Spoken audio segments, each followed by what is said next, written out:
Hello, everybody, and welcome to this very special English-speaking panel dealing with game collections, game preservation, and game archives and museums around the world. We are here live in Teams, chatting with our experts from around the world. We also have some pre-recorded recordings from other museums in Korea, Japan, India, for example, and we will be looking at those during the day as well. But first of all, I would like to very much thank our panelists for taking the time to attend here. I know it's very early morning or nighttime in the United States, and it's a very special thing for us still to have our guests attend live. And I think we will start with the introductions. So in the panel now we have 5 speakers, and we will start with Henry Lowood, who could be called the grand old man of game preservation. You've been working quite a long while with game preservation issues as the Harold C. Hochbach curator at the Stanford University, responsible for the history of science and technology and film and media collections. I hope I got that approximately right. It's quite a title, but Henry, please, if you would like to talk a little bit about your work at Stanford and maybe show us some highlights from your collections, and we also have some images that will be running in the background as you speak.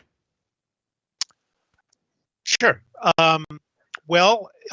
Yeah, as you said, I'm the Hochbach curator at Stanford. I am the head of a unit in the Stanford Libraries called the Silicon Valley Archives. Is the sound all right? I'm getting a little bit of an echo. I'm just wondering if the sound is okay. I can hear you just perfectly. Great. Oh, okay. I had a unit called the Silicon Valley Archives.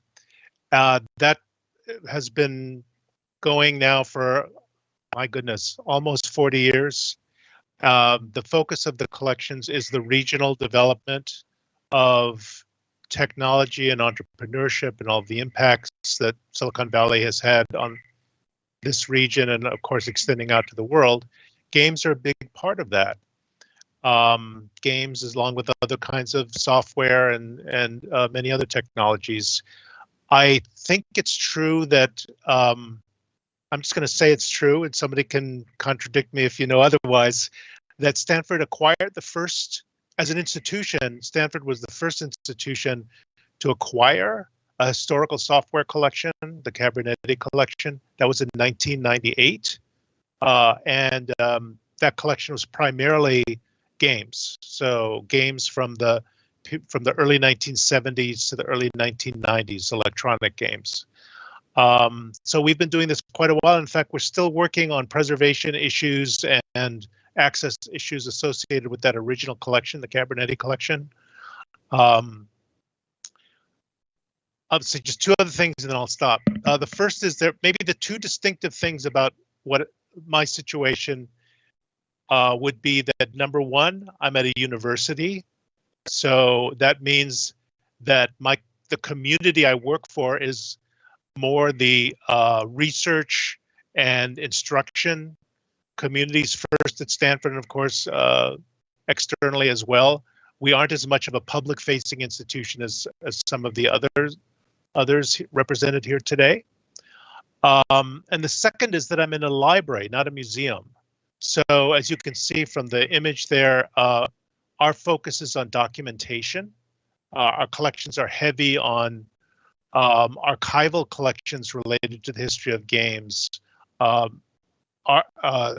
photographs, media that relate to games, things like that. We do have software collections, we do have artifacts, but for example, we don't collect arcade cabinets because we really can't, there's not really a way for us to exhibit them easily, and it's not really a research friendly sort of thing in our context. We're more focused on archives, and I know some of you in museums also have archives as well, but for us that's the principal focus. We do, as you see in the in the photo there, we do have an exhibit space associated with the Silicon Valley Archive. So we do exhibits. They are open to the public. We do have that, but it's secondary for us, whereas it might be primary for some of the other institutions here today. Maybe I should just stop there and let you move on to the next introduction. Thank you so much, Henry. That was really interesting. And we move on, and I think we could move on to Andrew Borman, who is at the Strong in New York, and I just heard it's 5 a.m. there, right? So thank you so much for coming and joining this panel. Absolutely. Thank you for having me. So as you mentioned, I am at the Strong National Museum of Play in Rochester, New York. We are a collections-based museum that focuses on the ways that we aren't a video game museum, so we focus on play as a whole and how that encourages learning, creativity, and discovery, and how it illuminates cultural history. So video games for us are a piece of what we do here rather than an entire thing on its own. So the museum itself is 285,000 square feet today, just to give an idea of the size. And we're adding 90,000 square feet at the end of this June. We're opening an expansion that is largely focused on video games. So that's really exciting.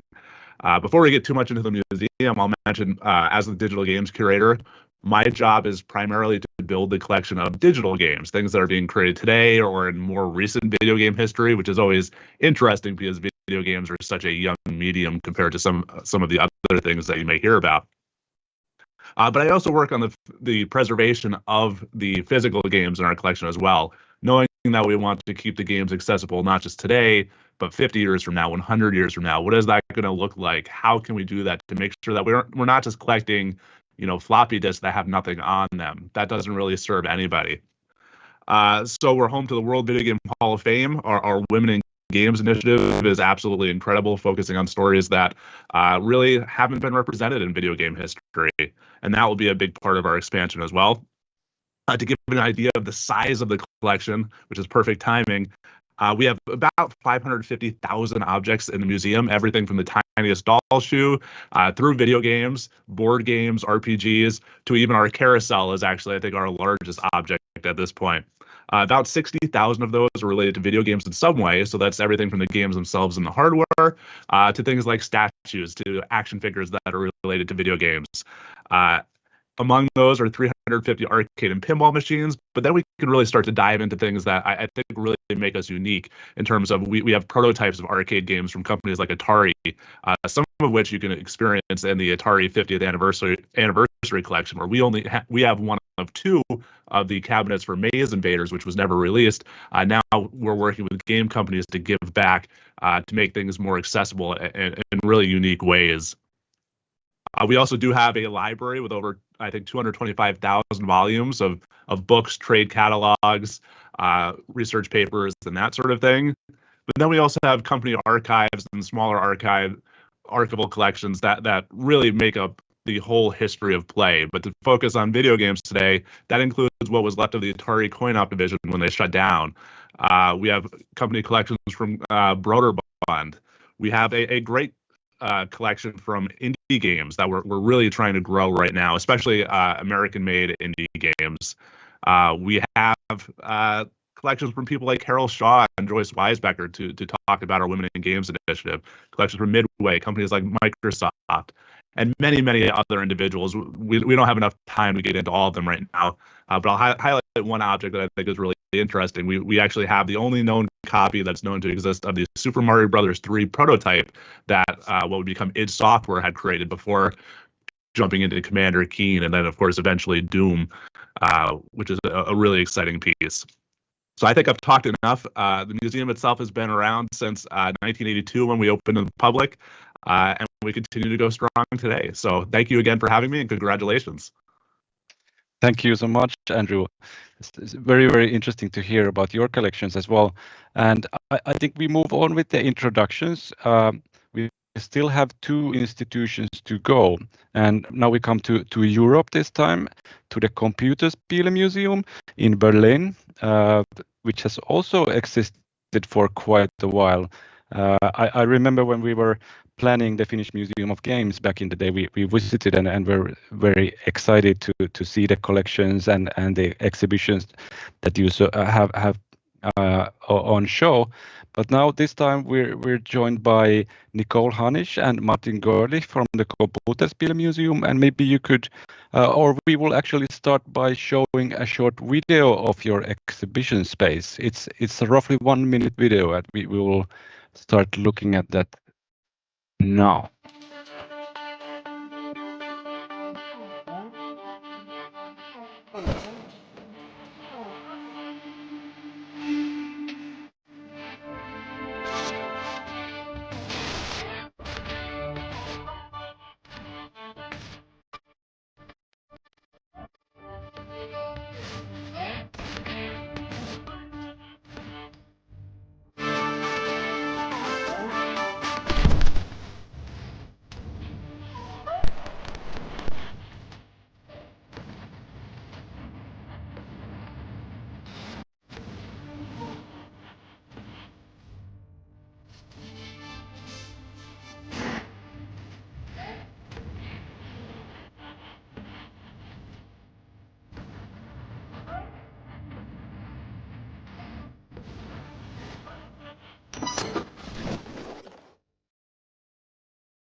So we saw the video. There was some technical issue on my side, but I hope you can hear it and see it just fine in the Twitch stream. But we move on, and now would be a nice opportunity to also to hear about Nicole's and Martin's work at the museum. And maybe, I don't know, did you decide in which order you want to go? Who introduces themselves first? If not, maybe we start with Martin. Okay, thank you. Thank you very much. My name is Martin. I'm CEO, so it's more an administration part of the museum, and I'm in the museum from 2013.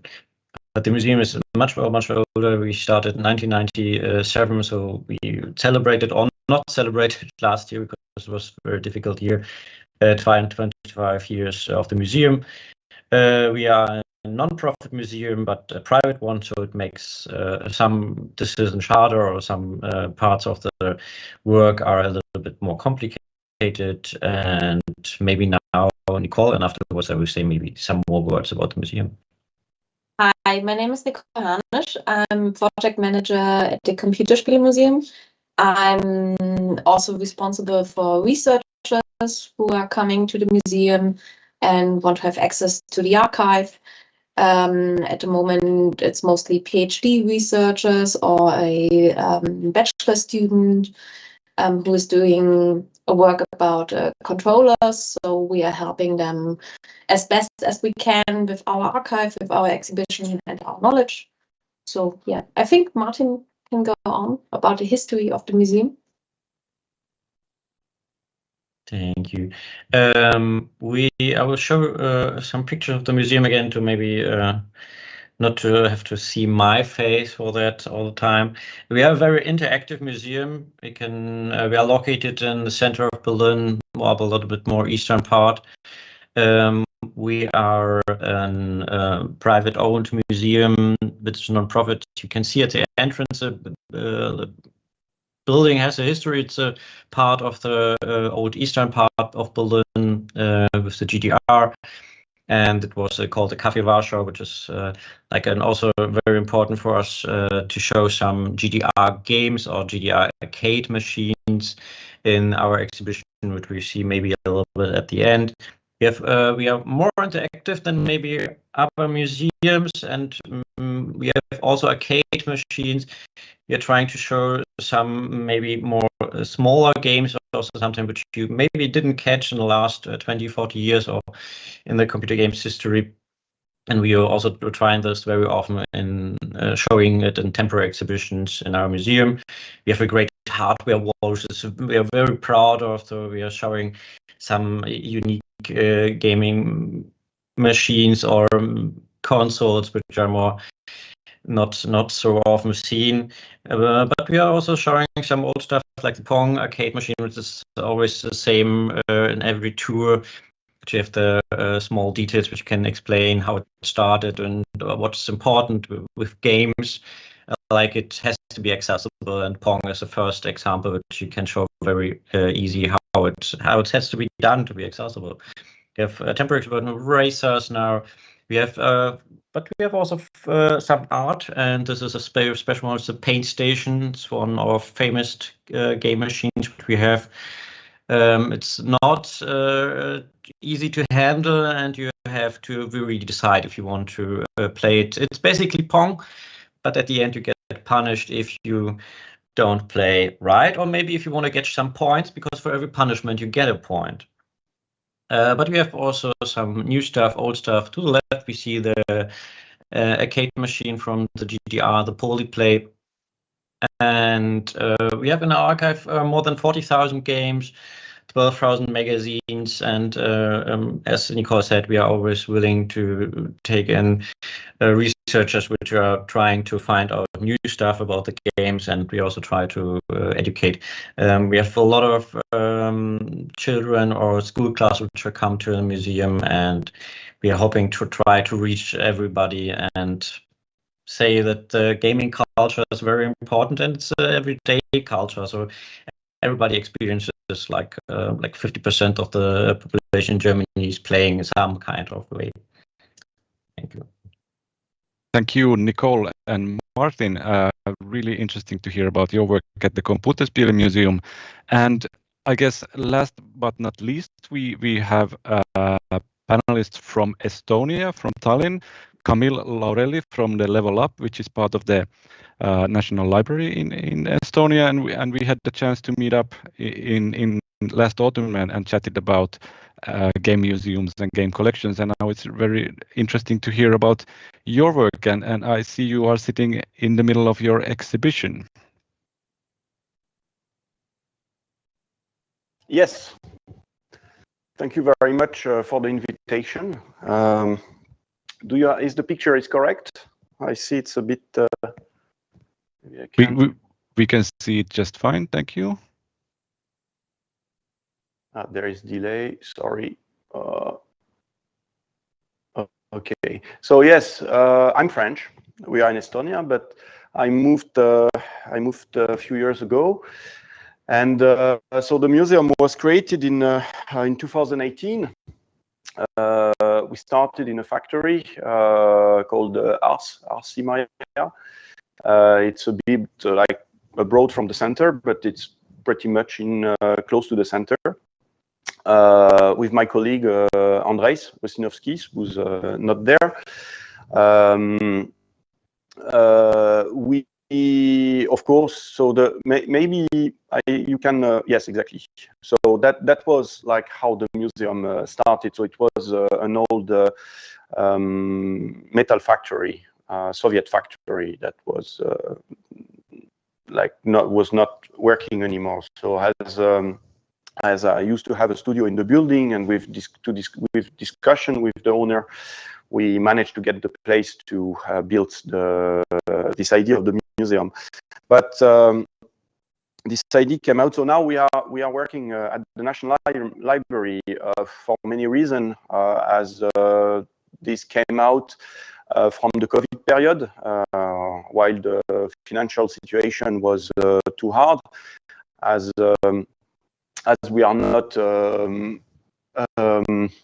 It was like independent initiative, and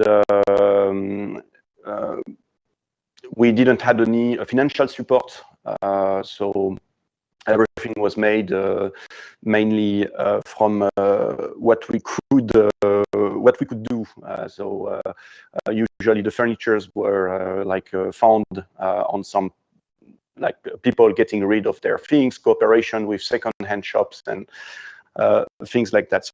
But as well, the idea of the museum came out. So, and then the library came out. We had some opportunity to talk with the library, as probably they could do something, as there is a big project of renovation of the historical building. So currently we are in the space of the museum. Maybe I see like it's a bit, no, not this way, turn a bit more like this. Is it too much? Yes, it's too much. As there is a delay on the camera, so I can't manage to see. So it's a very small space now, but we are supposed to move in 2025 in the new renovated building. where the space will be about like 150 square meters. But the idea of this museum came out from the fact that during Soviet time and post-Soviet period, most of the video game history was made from copy, bootlegs, clones, forgeries from already existing systems that was usually built in America, in Western Europe, and Japan. And because most of that systems were not part of this market, because video games is before to be whatever, art or I don't know, it's a product. And whatever was out of this market doesn't exist. So here I took with me actually to show you. I wanted to show you some elements that that are provided by us for the audience. So of course we have the main renowned systems of like Mega Drive, Super Nintendo, or over machines. I cannot take, of course, the list. We don't have like I don't have an exact amount of machines that we have in the storage and the machines that we are providing here, as is shifting constantly. And that, for example, I could start like it was mentioned before. So this is an original clone of Pong that was made by Electronica. So Electronica during Soviet Union was not a company. It was not more like an organism related to Ministry of Technology during Soviet Union. So they used to build everything that was electronic, like a TV, cash machines, calculators, and so a Pong system. So there is only 5 different models was released, and as well, like to get access to it, you usually need a high position in Soviet regime to expect a paper authorizing you to buy it in a shop. So basically, you had the possibility to exchange such this machine for a house, for example. So that was very special. Then was produced this kind of electronic games that probably you have seen somewhere. So this one is very close to the Mickey Mouse electronic game that was made by Game & Watch, but this is Nu Pogodi. So Nu Pogodi was a very famous Soviet cartoon that they inspired. So at first I thought that it was a clone of Egg. That Egg was the second model of the Mickey Mouse version with a wolf, but actually it's an absolutely different character. That it's just a coincidence. We have as well, like as you. A few part for microcomputers that of course I will not develop much, but for example, the ZX Spectrum was extremely popular, but not this model especially, but the most known one was this one. So that was like clones of ZX Spectrum. I think, I don't know if the picture is precise, but give an idea. I can show for some people how it looks like behind. I quickly show some more models. This is another clone of Soviet Spectrum. And here I have another one. This one is very nice as well. ZX Spectrum as well.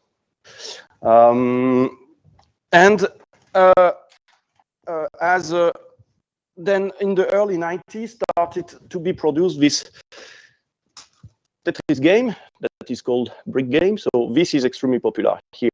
So usually when you have people coming there, they come for Nu Pogodi, or they come for to see this Brick Game. It was pretty clever in a way. Probably you have seen, because I remember that in France, a few of my friends used to have this one, but it was like it was when you couldn't get a Game Boy, you could get these kind of things.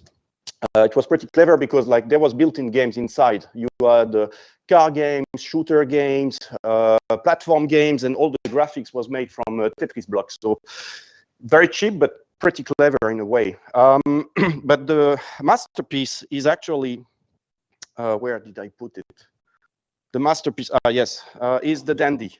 So the Dandy was a clone of the Famicom, but was produced right after Soviet Union collapse, so 10 years later. So the history is interesting that when Nintendo found that out, it was too late. That Stepler already produced millions of them. So Stepler was a Russian company that produced this this machine. So it's a just classic 8-bit system where that you used usually yellow cartridges that you could find in flea markets when you were lucky that there was a plastic around the ship. It's really compatible with as well Famicom. You can read it on a Famicom easily, as you can play any kind of Japanese game on the Dandy. And but as it was not, so the funny part is that the machine, I think many people used to play this machine until the market was open for Sony, for example, and people played it, I think, until PlayStation 2.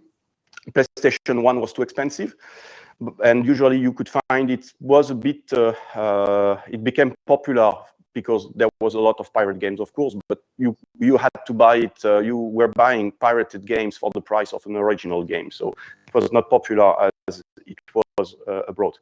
But I want to show you very quickly as well few super models of Dandy. So here, this one was very popular, so it's a Famicom as well, a Famiclone. This one has very special shape. You had as well a Mega Drive Famicom. So it's a Famicom as the shape of a Mega Drive, was very popular. Later on, you could find as well like Famicom, like looks like the PS1. But it was always the name was changing. Like for example, this Famicom is called Argo Station. But all the games, so it was funny because like it was sold as this new machine, you are compatible with your, like there is a retro compatibility with your previous games.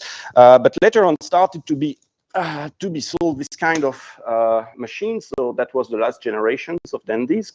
So it was almost like a kind of microcomputers, but it's a Dandy. It was just they included a keyboard, but you had like the slot part for the games. So the funny part on this one, I plugged one, as you can see here. So I don't see I'm not sure I put that, but I'm not sure how far this is. Yeah, we can. I think we can see perfectly fine. Okay. Really interesting machines. Do you want to still show some images from that one? Yes. Yes, I will show you. So it's funny because like on this one, so of course you had the mouse.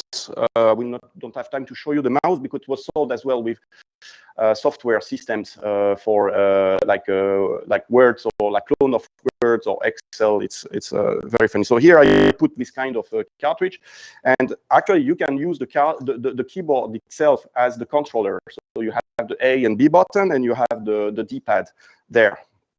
You have the power button. So this is it's very funny. Like it's a multi-cartridge, multi-games cartridge. Here it's Contra 6. So all the games, of course, you have as well, like Mario 2, 3, 4, 5, 6, a lot. And this one is very funny because, like, if you start the game, if I manage it, yeah. So on this version of Contra, you can choose Bill, Rambo, Ryu, and Guile.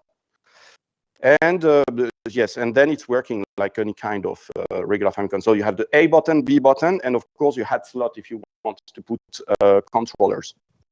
So this was for I can very briefly I will show you how you could use as well these machines, because there was the mouse, but I think yes you can control it from here. So A, how it's enter.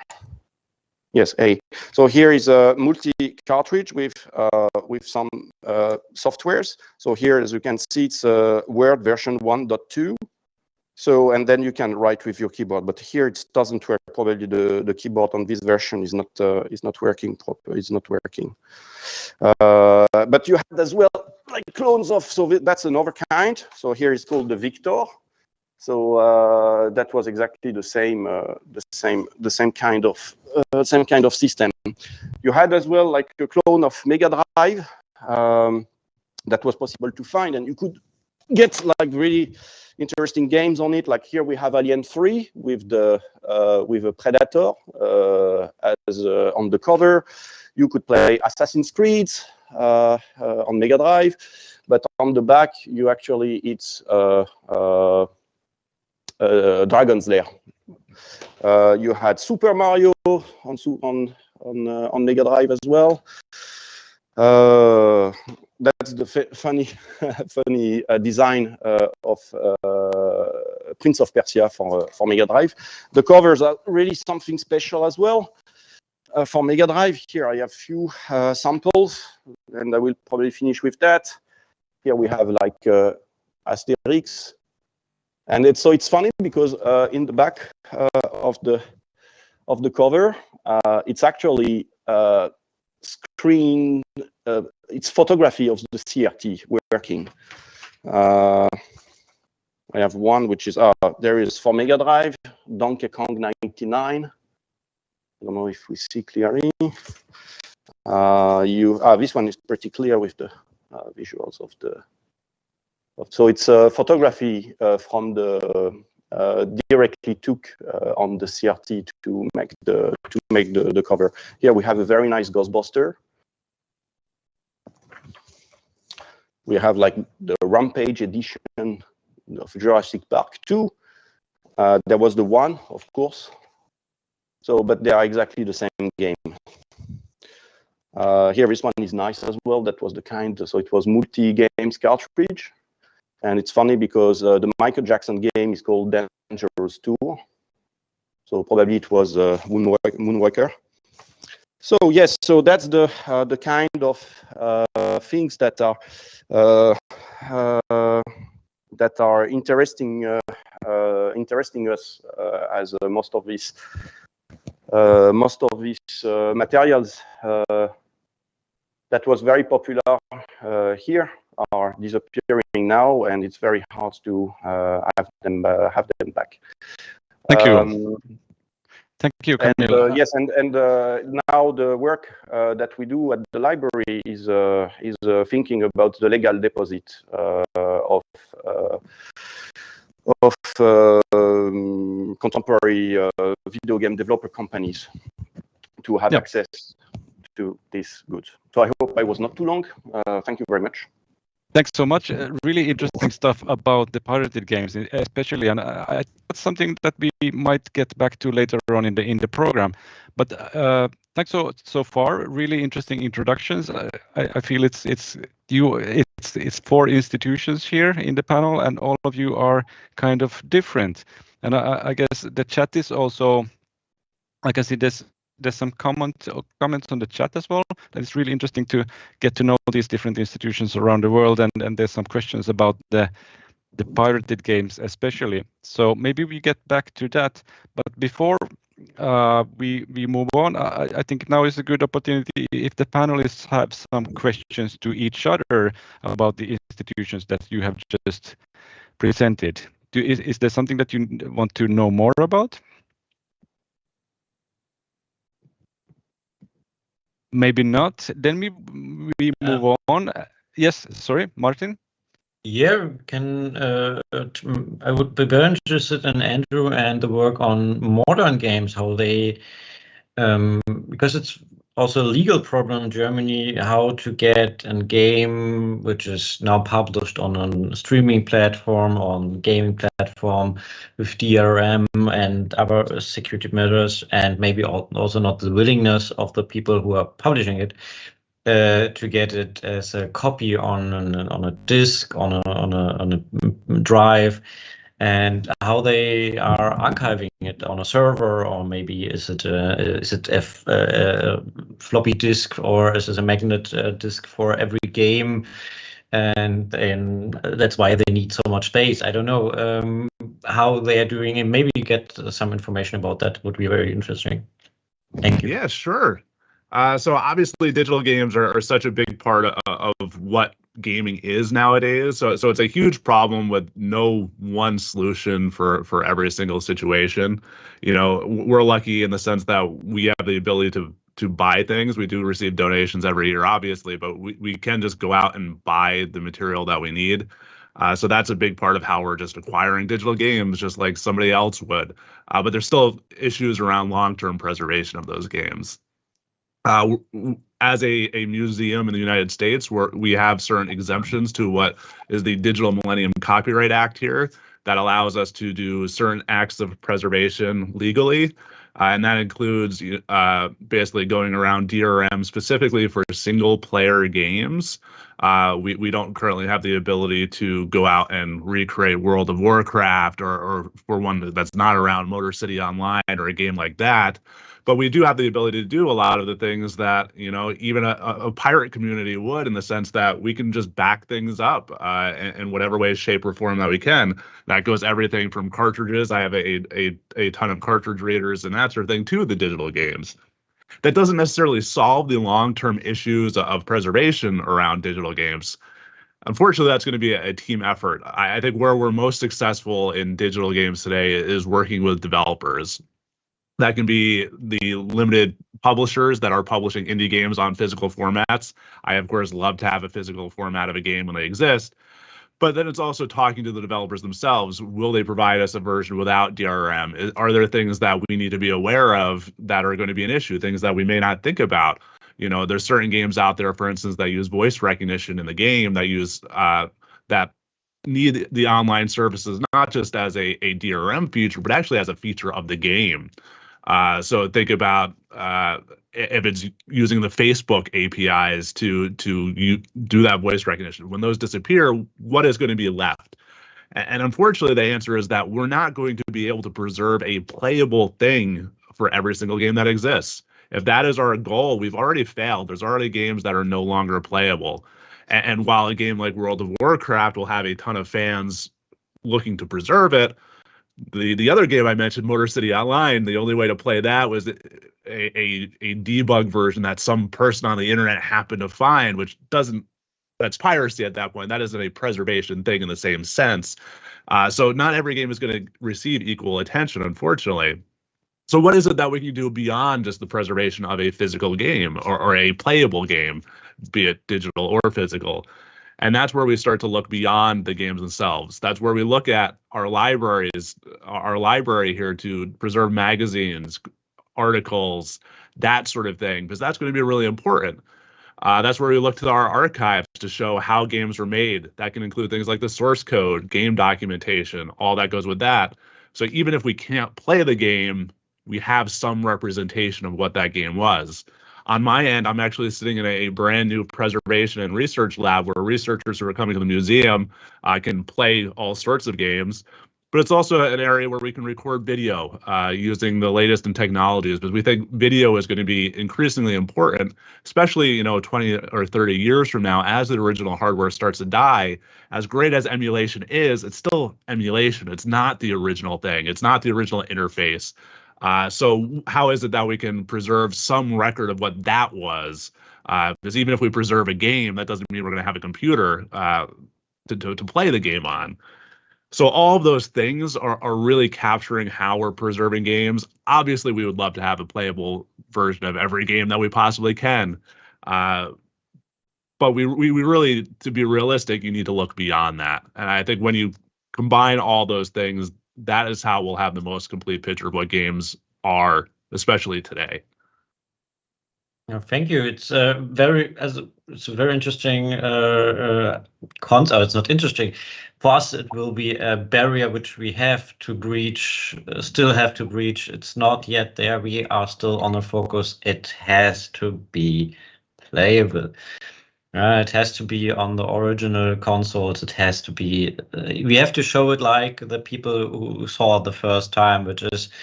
It's getting complicated. We are now in the problem of the CRTs. They were thrown away 20 years ago and standing around every corner on the street, and nobody wanted them anymore. And now we have to look and really scratch the barrel to get them somewhere. Yeah, we're in a similar situation too, in the sense that, obviously people want to come and see it in the original, but you have to plan for that future. So we do have an arcade as well, where those CRTs are really important. We were able to purchase a bunch of the kind of last run of arcade CRTs that will help keep our games going. But 50 years from now, then what? So yes, we're focused on what it is today, how original can we keep it. But we also have to think about the future and how to do that in a way that is friendly to the objects, which is actually a big thing with this lab answers is, can you replace parts on an Xbox and call it an Xbox still?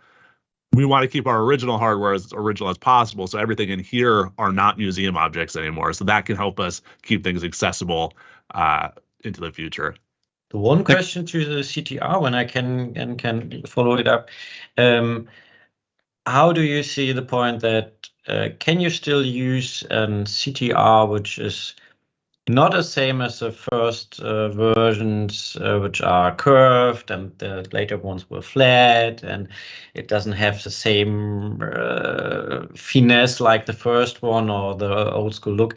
Do you see it still as an option to say I put it on a more modern CRT inside? And the second one would be, do you follow up the idea to repair CRTs, or you say it's not worth it, it's not possible, or it's this also will die?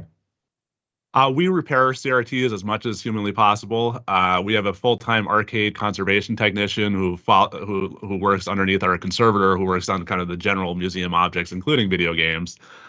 So our number one goal is to repair. We don't want to replace unless we have to. Unfortunately, there comes a point where there is no repairing. You can rejuvenate the tube, you can replace all the capacitors. Sometimes the CRT has nothing left. And that's where we have to have a discussion. We'd like to keep it as original as possible. If we can find the same model, the same tube, the same whatever to put into it, that's our preference. But we also do have that stock of newer CRTs that we can use if we have to. They're generally not the same, as you're mentioning. You know, we want to keep them as close as possible. A flat screen CRT is very different, but that's something that as time goes on, we'll probably have to address more and more. But it's also our mission also includes the preservation of those things, so we do have to repair them. We're also keeping conservation logs just like you would a classical art painting. If something has changed, we want that to be noted. So again, 50 years from now, there is no confusion. We know that this isn't the original CRT model that was in there, and that's all logged. We follow conservation standards. Everything is reversible. And actually, there's occasions, very rarely, where if we get something in that's been converted to an LCD or something like that, usually done pretty poorly, we'll actually go through the trouble of finding a CRT that works in that. Very rare. That's only happened once or twice while I've been here. But we do want to find that balance of keeping the object and its history, but also respecting the game of what it was. So we aren't going to necessarily paint over cigarette burns on something, but we're trying to have the best experience that we can that respects the original. Thank you so much. I noticed the conversation is already soaring around different topics, but I would also like to introduce our remote or pre-recorded participants here, and we have a couple of videos that we could watch. First is a video from the Embracer Games archive, which is fairly new in Sweden. It was just opened a year ago, and we have a pre-recorded interview with David Borström and Natalia Kovalainen from that institution. I think we come back to these questions after the video, but thanks so far to everybody. Hello, this is David and Natalia from the Embracer Games archive. We have the great luxury to be working at the video game archive, and we are very, very happy for that. And today we will introduce you a little bit to the archive of what we are doing. So Embracer Games archive is a part of the Embracer group, and it's an archive for physical video games and the gaming system that you play them on, computers, game consoles, and so on, and also for the accessories. So physical games that were commercially released for stores. Just not the older games, but also newer games. We want the whole scope, so to say. And the archive is not only for Embracer, it's for the whole video game industry. And also we want to help out researchers, journalists, maybe author writing a book or something, and also schools and teachers. We actually had a school here some weeks ago, and that was very, very nice. And for the whole video game industry, so to say. And we want the games in the archives to come to use, not just be standing in a shelf, so that we really want to share the games and the consoles and the accessories that we have in the archive, so that they can come of use and help the industry in some way. So I am the CEO. I have been given the honorable task to lead the work with building up this archive. So I'm very happy for that. And we have, during the last year, acquiring all the shelves that you see behind Natalia, and we have ground sorted all the games and start building the framework for the database, creating a home page and so on, and taking care of visitors. So we had a busy first year, but we really love it. And here we have Natalia. Yes, and I am the chief archivist here at the Embracer Games archive. And I just like David, one does a lot of things, but my main role is to be the one that sets how we're going to work with the archive, how we're treating all the items, how we're handling them, how we are cataloging them, and so on. So that's my main role here. Yeah, number wise, just as David said earlier, we have our main focus are physically released games for the home market, and all the consoles and the computers and accessories needed to play these items. And at the moment we have around or over 50,000 items, which is quite a lot to start with, we think, because now when we're going to start cataloging, we have to start with 50,000 items. So it's quite a mountain, but we really look forward to it. But the collection contains lots of what we think of now as complete collections of some released games for some consoles. David is the expert on this at the moment. Which ones we have? We do have my personal favorite, which is something that most people don't get that excited about, but some do, is that we have a complete Japanese Neo Geo AES collection in the archive, and I think that's incredibly beautiful to look at and to awesome games to play also. So we have a lot of complete sets, as Natalia says. For example, Nintendo Entertainment System, Famicom, Dreamcast, GameCube, Nintendo 64, and so on. So we have a good starting point. And also the archive consists of 3 big personal collections, you can say, Natalia, that we have acquired. For example, there's a big collection from Austria. That guy had collected for over 30 years. So his whole basement were filled with games and consoles and computers. And he felt that he was done. He felt more like the collection was owning him than he owning the collection. So that's a great starting point for us, because he had so many hard to find variants of consoles and computers that we're very happy to have in the archive. So we have a good starting point. The archive is located in Karlstad, Sweden, and our premises is quite big right now. You can see the shelves behind Natalia, and we also have, of course, an office where I'm sitting in right now, and we have a bigger entrance room that we will actually be building right now, that we will have some kind of what's it called, a visitor area. Exhibition, Exhibitions, smaller yes. Like exhibition. A mini small museum and exhibition of the items, some of the items that we have in the archive, and also some working stations for our new archive assistant that will put the games into the database. And also we have a nice, we call it like a campfire, like a meeting place. It's like a round table with chairs where we can sit down when we have visitors, and also when we have meetings. And we will be totally surrounded by games. So it's a great meeting place and a good place for inspiration. Have a good talks with people in the industry who comes to visit us. Yeah, we have a lot of things to show. So the question should be easy, but when we get this question, it's so hard. But what should we take? But today we have chosen. It's a complete collection of the Game & Watch games. So this is just one box out of 6 boxes, and this person collected not only one variant of every game, he wanted all of the variants, but we are not 100% sure if we got every variant, but many games were released in different versions depending on which country, and the names is not the same, and Game & Watch is called pocket size game or so. Here we have some examples of Donkey Kong game looking different depending on which region you're in.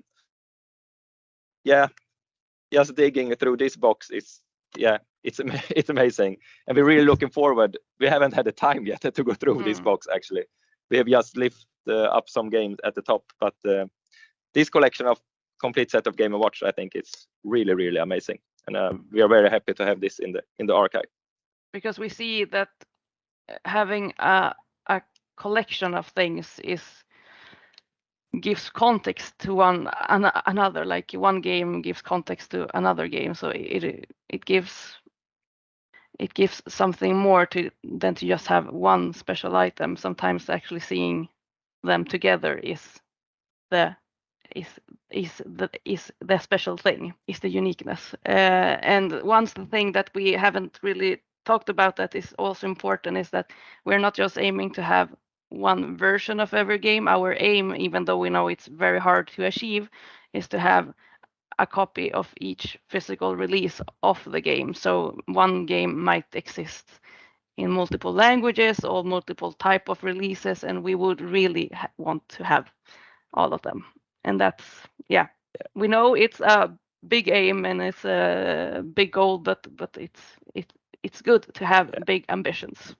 We want to have as extensive archive as possible. Yeah. So the mission will be lifelong. It will never ends, probably.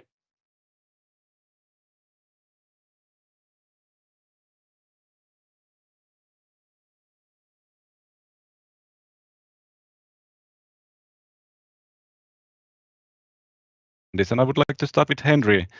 How does this sound? What do you think about the Embracer Games Archive, and especially maybe their idea about collecting full collections? Do you think that's important, as they said? Well, it's kind of interesting that they call it an archive. I guess I would draw the distinction a little bit differently. I think of the game collections, which are important, of course, as libraries. You know, their games are essentially multiple objects. The unique titles, kind of like rare books, right? There are also books that are very rare or unique for one reason or another. They're because of their association or whatever. So anyway, I would think of the game collection as a library. The archive would be the documentation collection around game history, game studies, things like that. So that would be developer and company documentation. It might be, by the way, I think an area we have not even mentioned yet is documentation about players, about the communities of players and all of that, which is completely is a very different thing. It involves very different techniques for collecting and preserving that history. The techniques are techniques that are familiar to archivists. Archivists deal with the messy world, and they gather together documentation of all sorts: visual documentation, textual documentation, media, and bring that together to document historical issues and that sort of thing.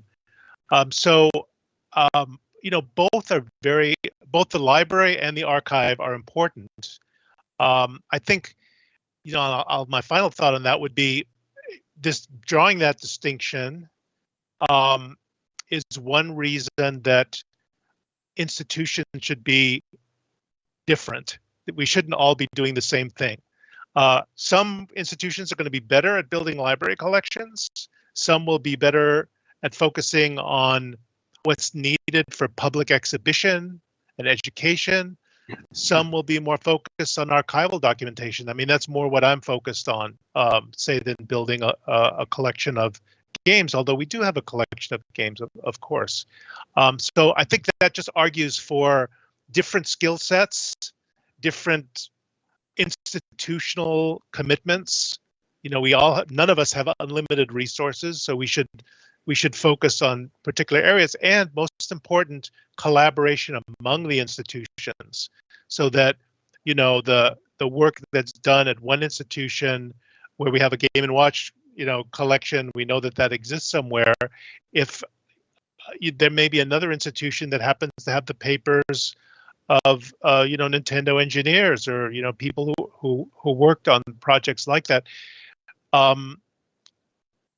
Those institutions should be collaborating in some way. The information about collections should be shared. All of that is very important.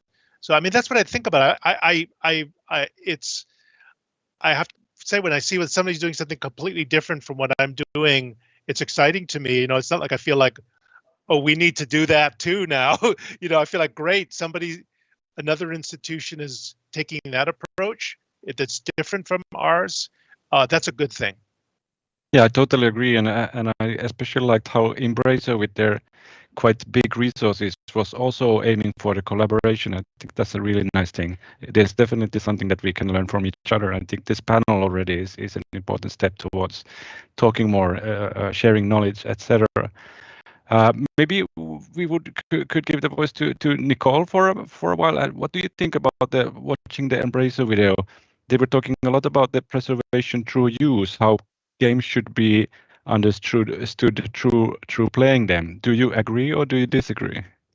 I totally agree. I think it was very interesting to see that they want to make the games accessible, not only to the players, to the public, but also to researchers. That's a very similar approach to us. I'm looking forward for the little exhibition area. I'm not sure how they want to do it, if they want to do it like special exhibitions and change the games, or like they have a permanent exhibition like we have. So yeah, I'm interested in it. I want to see it. I want to go there and visit it. But yeah, I think it's very, very important to make games accessible for school classes, students, teachers. It's very helpful to learn from games. So it's a very important part for us. So I think, yeah, it's interesting to see what they are doing. Yeah. Maybe another thing that sort of struck me when watching the Embracer video, something that I completely understand, but something that I maybe feel that's interesting that we do a little bit differently, because they're talking about collecting commercially released games, and I think that's a very good goal in itself. But sort of we maybe touched upon this a little bit beforehand already, with Camille talking about the piracy issue, and I think this could be something that we could maybe talk a little bit more about. And I have here with me in the studio some pirated game discs, and I think that, like Henry already mentioned, we kind of, maybe it's sometimes good to see the other ways of dealing with games. Maybe we need to look at the players, and I think looking at pirated discs like the Commodore 64 pirated games kind of gives a new voice to the players themselves, instead of the companies releasing games, the developers. How do you feel about this? Is this something that we should work more towards doing in game museums and archives and libraries nowadays, preserving the players? Can I? Please. Do you hear me? Yes, we hear you.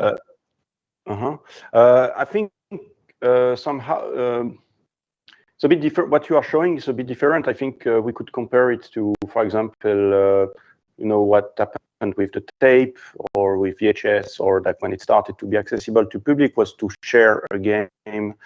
I even think that the idea was not to pirate the game, but more to share the game. When you're a kid, you don't realize that you had such a possibility that you were doing something bad. The difference with what I was showing just before, it was like more an alternative market. So when you were buying these games, you had no idea you were buying a pirate game, because that was the only games that you had. You didn't have access to the information.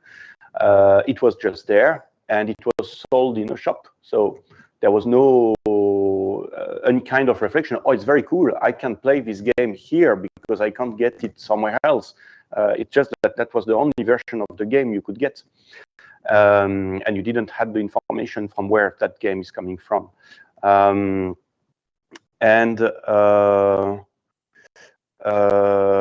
the other main idea that I didn't said before is that it's actually thanks to all these pirate alternative market that you have a collective memory about video games in world Europe. And if nowadays people can play, are playing, if Microsoft can sell their Xbox or Sony can sell their PlayStation, it's because there was the people got access to the games before, thanks to that alternative systems and games. And there is another thing that I wanted to go back that was mentioned before.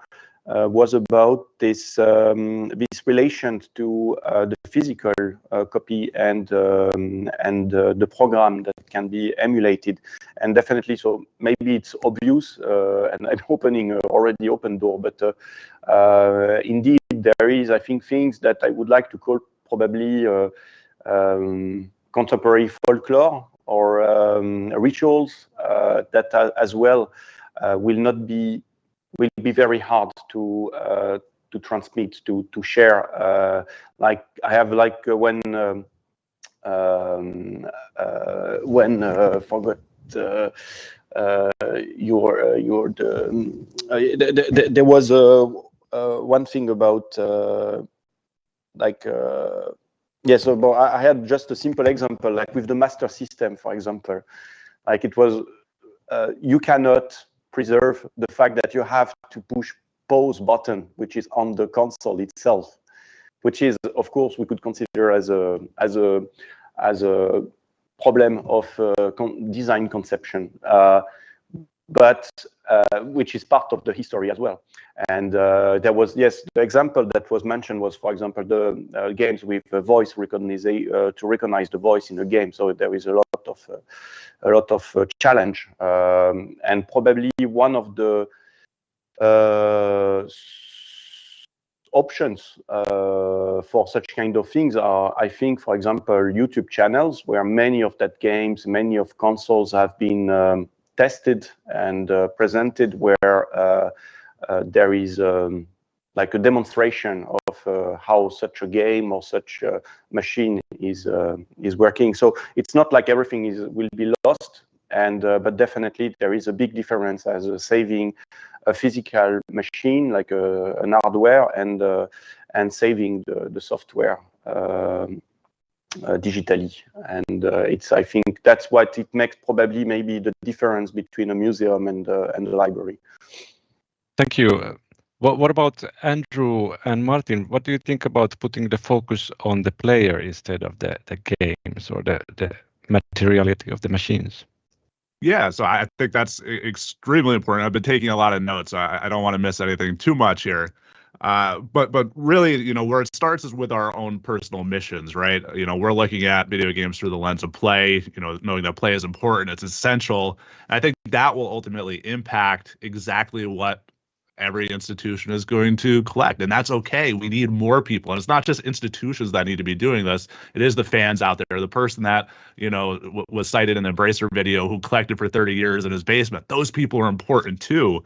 But Henry was right on when mentioning players, because that is definitely a key part. You know, we're looking at the games, we're looking at the companies, we're looking at through the lens of play, but we're also looking at the players as a key part of what we're doing. You know, and there's tons of ways, as Henry was mentioning, to look at that through it. Things like interviews with players, magazines. We actually started to look at what we're calling digital communities, things like the speedrunning community. How do we preserve their aspect of play and what that means, which is very different than a Let's Play on YouTube, which is very different than, you know, my 4-year-old playing Mario Kart at home. It's a different type of play that, you know, one is not more important than the other, but they all have different methods that we have to look at and how we're preserving those things, including, you know, the piracy. We have piracy tools and that sort of thing.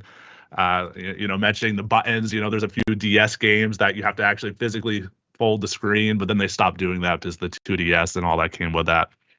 And really how these collections are built, whether you're looking at the players or you're just looking at retail games, whatever that may be, it goes back to the mission and who your audience is. You know, prior to COVID, we had nearly 600,000 guests at the museum. So a big part of the people that we're serving are the people coming to the museum, and we hope to have that over 1 million. But it's increasingly online, and what are those materials that they want to look at, and how are they going to look at those things? We find that, you know, even though we too have collections of complete collections for certain platforms, including all Nintendo home consoles through the GameCube, specifically Japanese, same with Sega, same with NEC systems. We're finding increasingly that that's just not what our audience, whether that's the guests or our researchers, are looking at. You need to have the games, right? There's something about seeing Pac-Man. There's something about seeing that. But the researchers who are coming are looking at our archival material, looking at how games are made, looking at that player reaction. It's very rare that I'm setting something up in my lab just to have somebody play it to want to experience it as it was, you know, in the sense that they just want to sit down and play it. They're looking at something different. They're looking at character representation in the game, and they want to see it on the original. They want to see it on a CRT. So even when they're playing games, it's interesting to know that who the player is, what they're playing, is also a whole different avenue that we have to think about, and it's becoming increasingly important as, you know, you have things like YouTube that are quite different than just me playing a game on my own. Thank you. So we're moving on to our next video, pre-recorded thing from Korea, from Nexon. But maybe we give Martin a really short comment at this point, if you want to comment on the discussion so far. Yeah, thank you, because my notes are getting bigger and bigger, and now I can erase it. Just wanted to add that history of the object is very the story what we can tell after sometimes. No, we can, if we see the digital development or the objects are getting not rescued at some point, but we can always tell the story of the object. And we have, for example, a very nice thing. It was an iPhone, which we got from an IT partner, and it had a sticker from the museum from the beginning on it. So that made us really clear how the objects are getting a story on its own, like they are developing a story, and you can tell that, and by that you get to the gamer and to the person which is playing it, and get to the history. Where was the object? Everybody was recreating the living rooms on the 70s or children's room as in part of the exhibition, and that somebody is sitting there. It's not about the furniture. It's about the person which is sitting in this room or was sitting in this room, and showing like an ordinary everyday culture history. So this was all just what I wanted. And sharing, I see the part, it's very important. We also got the connection with the Embracer group, because they are got the hands on an SU-2000, which was a VR machine from the 90s. And it didn't go far now because it's still new and fresh, the connection, and we are trying to get the information out about that. Maybe we can intensify that, because it's the beginning, and Embracer users knew what was popping out, and it started with a big collection, which was wow, and a private one from a private company. So there are a lot of questions. The video answered a lot of them. Thank you. Great. Let's move on to the video from Nexon Computer Museum. 안녕하세요. 넥슨 컴퓨터 박물관 최윤아입니다. 핀란드 게임 박물관의 6번째 생일을 진심으로 축하합니다. 2023년은 넥슨 컴퓨터 박물관의 10주년이 되는 해이기도 한데요. 그간 박물관이 진행해온 온라인 게임의 아카이빙 중 3가지를 영상으로 소개해드리고자 합니다.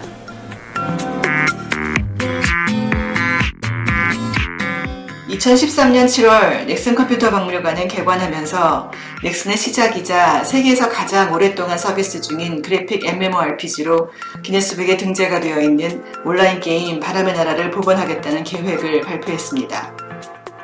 바람의 나라는 1994년부터 개발을 시작하여 1996년 정식 서비스를 시작했습니다. 그래서 이 프로젝트의 이름이 바람의 나라 1996입니다. 모든 디지털 콘텐츠는 기술의 변화에 따라 데이터 형식과 저장 방식이 달라집니다. 당연히 바람의 나라도 30여 년간의 업데이트를 거치는 동안 플레이 환경뿐만 아니라 개발 방식도 변화해 왔습니다. 이러한 온라인 게임을 단순히 영상이나 이미지로 기록하기보다는 온라인 게임의 본질에 가까운 방식으로 복원하는 방법을 고민했습니다. 바람의 나라 1996 프로젝트의 출발점이 바로 거기에 있었습니다. 이는 온라인 게임을 어떻게 아카이빙할 것인가에 대한 박물관이 던지는 질문이기도 합니다.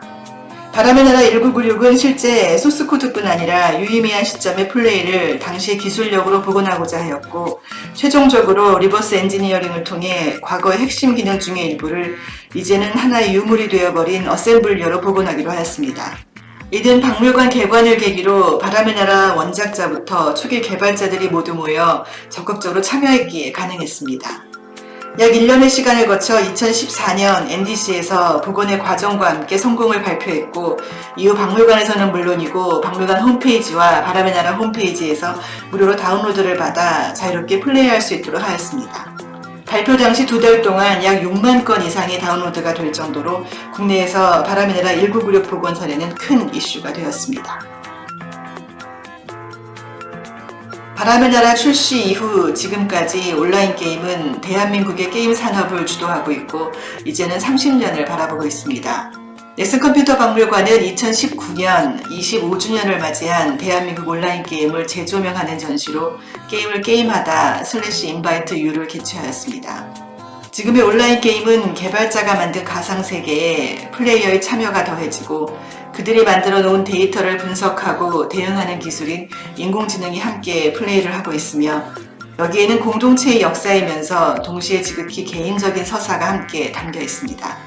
전시는 이러한 게임 속 가상세계를 탐험하는 시선과 반대로 현실에서 객관적으로 게임을 바라보는 시선을 교차하며 관람할 수 있도록 구성하였습니다.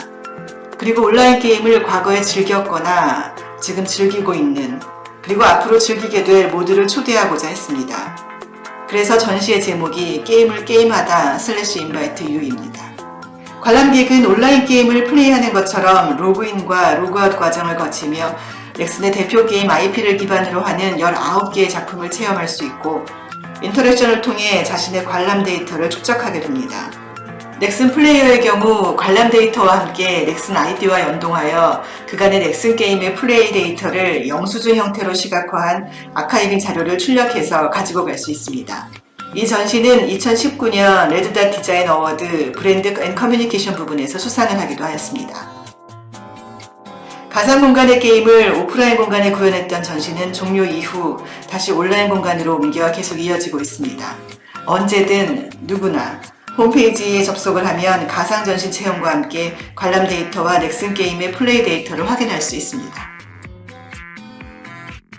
넥슨 컴퓨터 박물관은 대한민국 온라인 게임의 25년의 역사를 122개의 주요 게임들의 연대기로 정의하였습니다.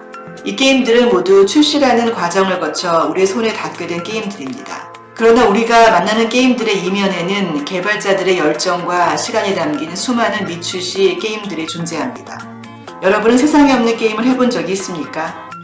이번에 소개하는 레포지토리는 넥슨과 리포지토리를 결합한 단어로 넥슨의 미출시 게임의 전시 타이틀이자 동시에 이후에도 지속될 넥슨 아카이빙 프로젝트의 이름입니다. 레포지토리는 박물관 관람객에게만 접근 권한이 허락된 넥슨 아카이빙 공간입니다. 이는 국내외에서 유례가 없는 전시로 신작을 출시하기 위한 개발자들의 치열한 노력과 시도를 조명하고 기록합니다. 여기에는 짧게는 수개월, 길게는 6, 7년 가까이 개발되었으나 정식 출시로 이어지지 않은 미출시 게임을 공개하고 있습니다. 레포지토리에서 박물관은 저장소의 안내자로서 파편화된 자료들을 수집하고 정리하여 재구성하였고, 관람객들은 개발 중단이라는 이름으로 데이터로만 남겨져 있던 게임의 제작 과정을 들여다보거나 플레이어로 직접 체험할 수 있습니다. 여기에 기록된 무수한 가능성과 아이디어가 가까운 미래에 플레이어 손에서 새로운 재미로 다시 탄생하길 기대해봅니다. 짧은 시간이었지만 넥슨 컴퓨터 박물관이 온라인 게임의 가치와 역사를 보존하기 위해 노력을 지속적으로 하고 있다는 점이 잘 전달되었길 바랍니다. 감사합니다.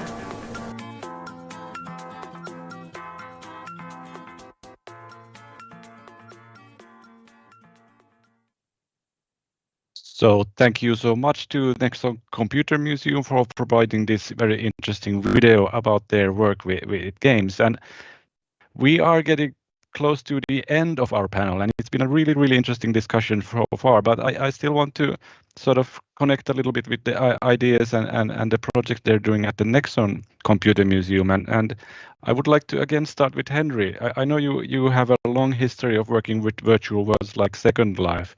What do you think about the Nexon approach to preserving virtual worlds? Yeah, I have to say, I found out about their Kingdom of the Winds project a few years ago, and I've talked to them a little bit about it.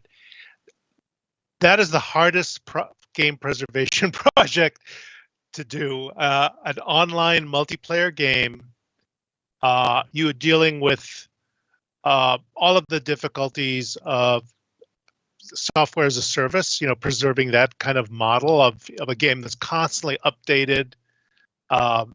Also a game that where you have the problem, this is a problem we dealt with in the Preserving Virtual Worlds projects, you have the problem of, let's say, preserving a game perfectly, this kind of game. But if there's no community actively playing that game, what are you going to do in there? You walk around and you basically can experience the space, kind of like take a walk through it, perhaps, something like that. But the games are dependent on the community, and they were able to, I'm not sure how many people are playing it now, but when I was seeing the original presentations about it, there was a fairly active community of people actually in the game. So they were able to some extent to even get to observe a community within that space. Of course, not the original community. That's another question to talk about. But still, that was the thing about the Nexon Museum that really impressed me, was that they went after the most difficult problem. And because of their connection to Nexon, obviously the developer, and their access to things like source code and such, I love that remark in the video where she says, this sort of obsolete thing called assembly language, that that made me once again feel like a elder statesman, I guess, to see that that's the way people talk about assembly language. So they were in a good situation to go after that problem, but it still must have been an extremely difficult thing, and it's very impressive that they were able to put that together, make it look so good, and even see players activating that world to some extent. So it's a great project, and it's something, again, like I said before, it's different from what other people were doing, and so it's good to see that. And now we have that project as a reference point for that kind of work. Yeah, thank you for the comments. Really insightful. I would also like to still ask a question from Nicole. We heard that the Nexon is working with exhibitions and databases about unpublished games. What do you think about that? Is that something that would interest you and the Computerspielemuseum? I think it's super interesting that they're doing this. It's not really our approach at the moment, but yeah, it's super important work. I think it's also very interesting that they are exhibiting these unfinished projects, because students can come over there, see how other developers are working. So it's a very important educational program. I think for us, the problem is that we don't have enough space to exhibit this. At the moment, we are working with some students and some universities, so they come to us, they talk about their projects. But usually we just preserve the finished games or the published games. So I think it's very interesting to see that they are preserving also unfinished projects.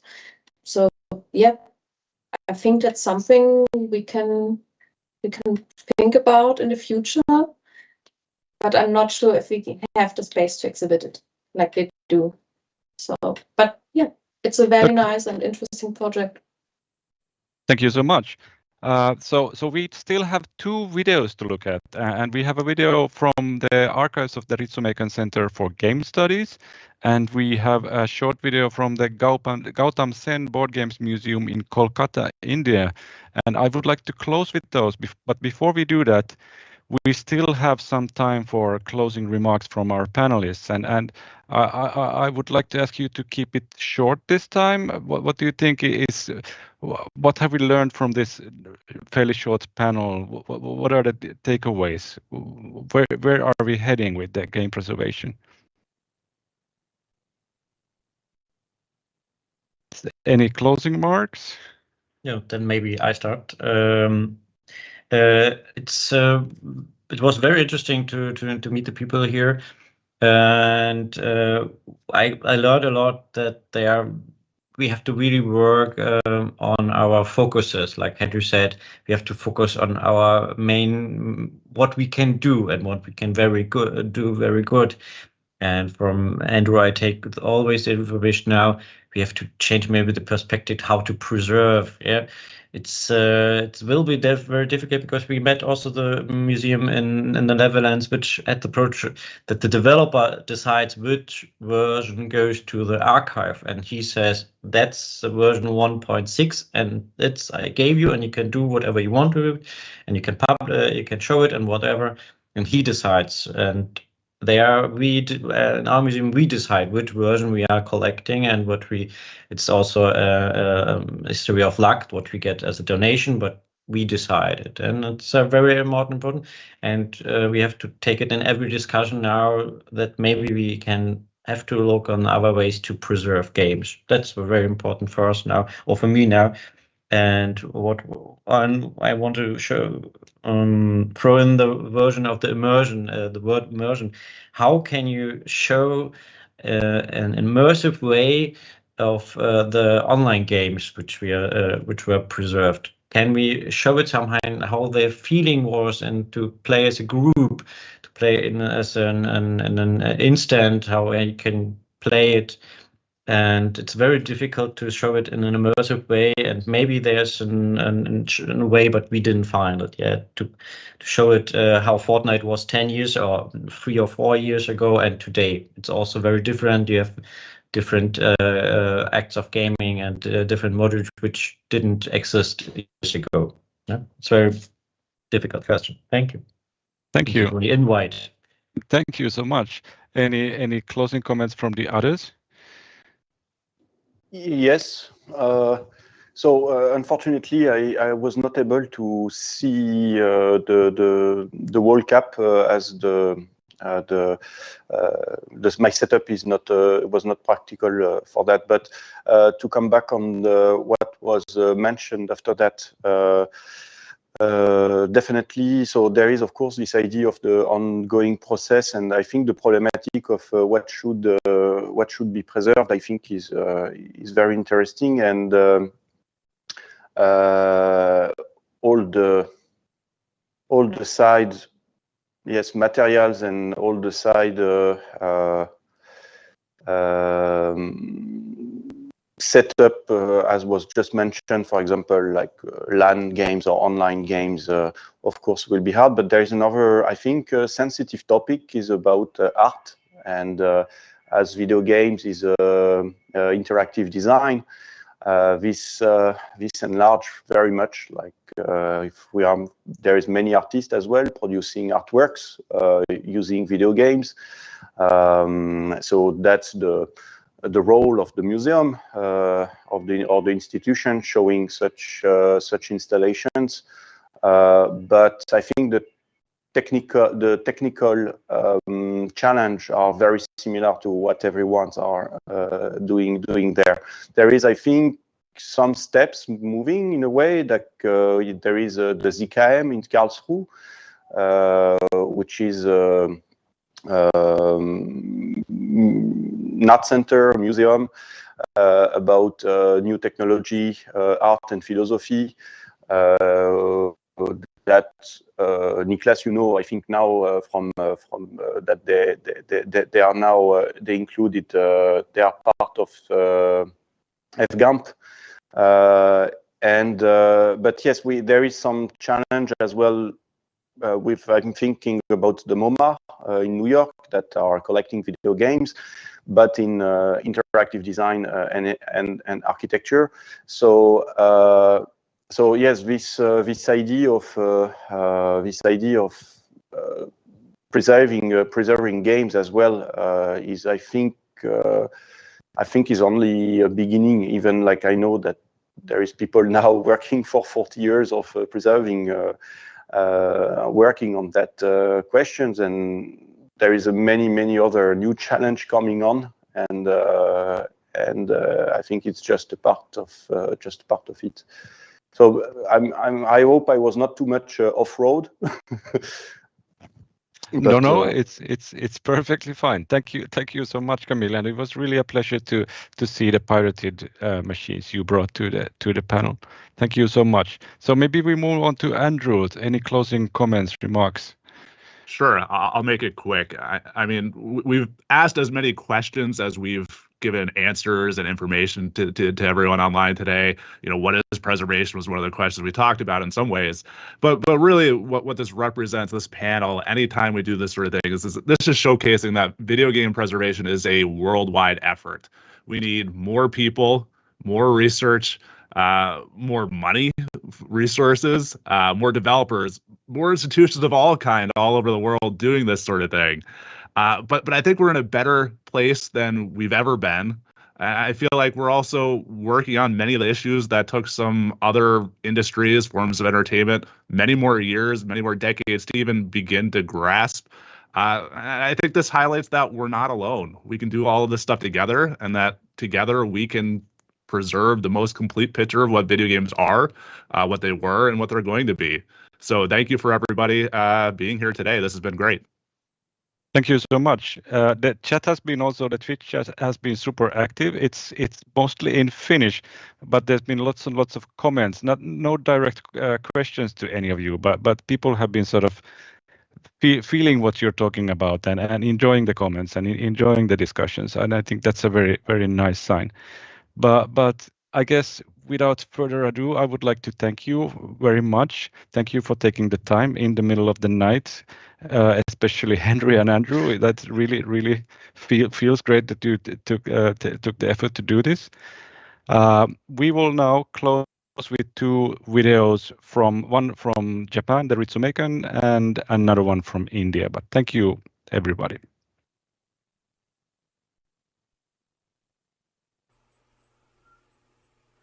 はい。それでは、立命館大学ゲーム研究センターのアーカイブについて簡単に説明をさせていただきたいと思います。今ご覧になられているこちらの方はですね、ゲーム研究センターが持っているゲームのアーカイブになります。ゲームアーカイブの方ですね、いろいろな形でされてるんですけども、ここの部屋に大体、ものとして置いてありまして、大体ゲームソフトが、家庭用ゲームが中心なんですけれども、1万本ちょっと。あとハードウェアがですね、ゲームのハードですね。そちらが100少々ございます。で、その上でですね、ゲームの雑誌などいろいろ取り揃えておりますが、まずここの棚から簡単に説明させていただきたいと思います。こちらの棚、見ていただくとわかりますように、国内のですね、非常に古いゲームハードからですね、比較的最近のものまでいろいろと揃えております。ゲームハードといったときに、ファミコンからゲームハードをご存知の方が多いと思うんですけれども、それ以前にもですね、例えば任天堂さんでもですね、テレビゲーム6だとか、ブロック崩しといったものを1970年代に出しておりまして、そういったものをアーカイブをしたりしております。他にも、若干マイナーというか、メジャーな、国民機と言われるような形にはならなかったようなゲームハードもたくさんありまして、こういったバーチャルボーイなどは、比較的知られているものですけれども、こういったものとかですね、こちらはですね、プレイディアですね。これ1990年代に出されたものになります。こちらがですね、ゲームの雑誌の保存をしているところになります。ファミコン通信、いわゆるファミ通ですね。といったものが、たくさんここに保存されているとこちらファーニッツが、大体棚全面に展開されておりまして、IO であるとか、マイコンベーシックマガジン、そういった、パソコンのプログラム投稿誌といったようなものですとか、そういった雑誌が果たしてきた役割というのはかなりありますので、そういったものも含めて保存しております。はい。こちらがですね、立命館大学ゲーム研究センターで、任天堂さんとですね、契約を結んで作らせていただいた、ゲームというか、ファミコンのですね、ハードエミュレーターになります。こちら、ここにカセットを挿してですね、ドンキーコングなどのゲームが、いくつか遊べるんですけれども、こういったハードウェアエミュレーターはですね、ソフトエミュレーターと区別するんですが、ソフトエミュレーターと違う点として、特有のバグであるだとか、特有のズレみたいな、そういったものをですね、再現することができるという点で、当時の環境に極めて近い形で、ゲームできるというようなものになっております。それですね、こちらの方がゲームソフトを保存している箱の方になります。で、ゲームソフトを保存しているといった場合、こういった物理的にですね、集めるということをやっているわけですけれども、こういったものを物理的に集めるというだけではなく、これをどういった形でデータとして管理しやすいようにしていくかというようなことも同時にやっておりまして、例えばこちらにですね、ファイナルファンタジー5、あるいはファイナルファンタジー6というものがありますが、これがシリーズであるということをどうやって登録していくか、あるいはこれ同じものを2つ手に入ったときに、これをどうやって区別していくかというようなことも含めては、データベースの中で管理するというようなことを続けております。こういった部屋のですね、運用にあたって、温度ですとか湿度といったもののコントロールも非常に重要になってきますので、こういったサーキュレーターでですね、空気が滞留しないように回していたり、温湿度計で、状況をなるべく一定に保つというようなことをやっております。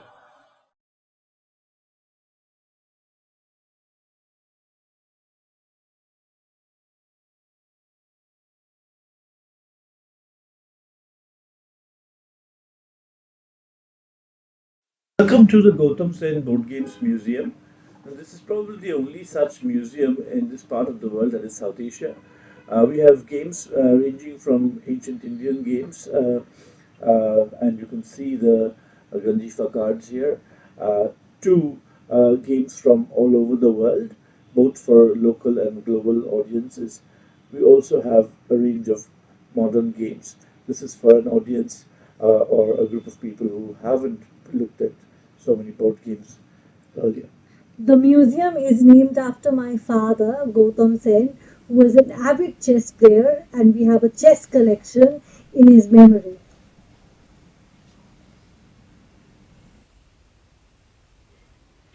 Ja sitten puhutaan taas suomea. Kiitoksia Niklas, oli todella mielenkiintoinen paneeli, jossa tosin kuulin vain osan, kun mulla ei ollut äänet päällä tossa, mutta oli tosi jännää juttua ja siinä tuli lopuksi vähän tämmöistä niin kuin perinteistä laitteistopornoakin sitten nähtiin kokoelmia.